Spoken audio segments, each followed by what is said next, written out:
La betterave des frères Grimm. Il était une fois deux frères qui faisaient tous deux le métier de soldats, mais l'un demeurait pauvre tandis que l'autre était riche. Alors, le pauvre voulut sortir de sa misère et quitta l'uniforme pour se faire paysan. Il défricha et laboura son bout de terre, et y sema des betteraves.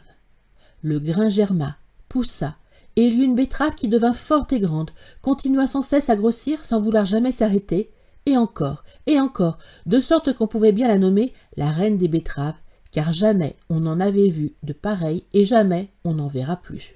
Elle était si grosse à la fin qu'elle emplissait à elle seule un grand tombereau auquel il fallut atteler de bœufs. Et le paysan ne savait trop qu'en faire, se demandant si c'était un bonheur ou un malheur que ce géant d'entre les betteraves. Si je la vends, se disait-il, elle ne va guère me rapporter. Et si je la consomme moi-même, les betteraves ordinaires me feront autant d'usage. Le mieux serait encore d'en faire présent d'honneur au roi. Aussitôt dit, aussitôt fait.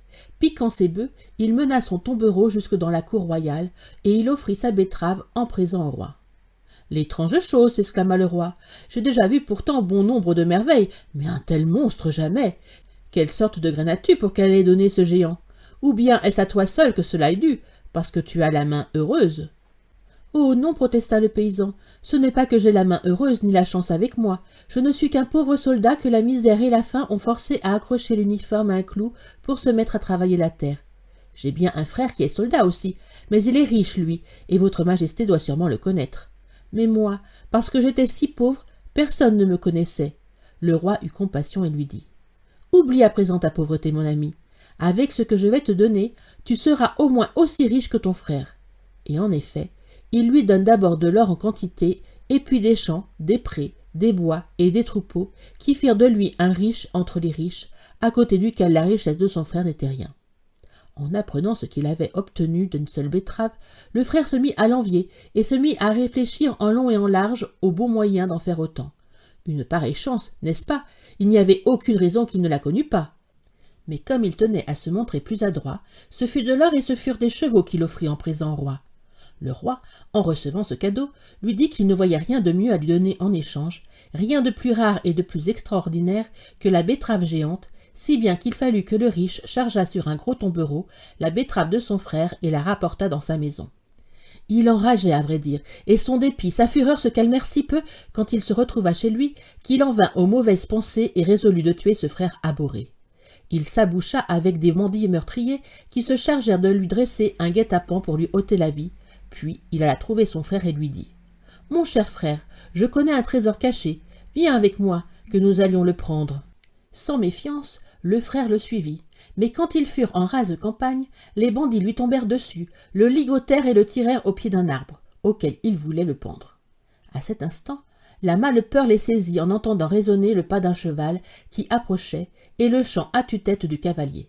Vite, vite, ils jetèrent cul par-dessus tête leur prisonnier dans un sac qu'ils nouèrent, le hissèrent jusqu'aux hautes branches de l'arbre et prirent la fuite à toutes jambes. Celui qui arrivait si gaiement sur la route n'était autre qu'un écolier errant, joyeux de riz, qui chantait en chemin pour se tenir compagnie. Là-haut, dans son sac, le prisonnier s'était employé à faire un trou pour y voir, et quand il vit qui passait au-dessous de lui, il lui cria son salut. « À la bonne heure, et Dieu te garde !» L'étudiant regarda de droite et de gauche, ne sachant pas d'où venait cette voix. « Qui m'appelle » finit-il par demander. Et l'autre, au plus haut de l'arbre, lui répondit par un vrai discours. « Lève un peu tes regards, cria-t-il. Je suis ici en haut installé dans le sac de la sagesse.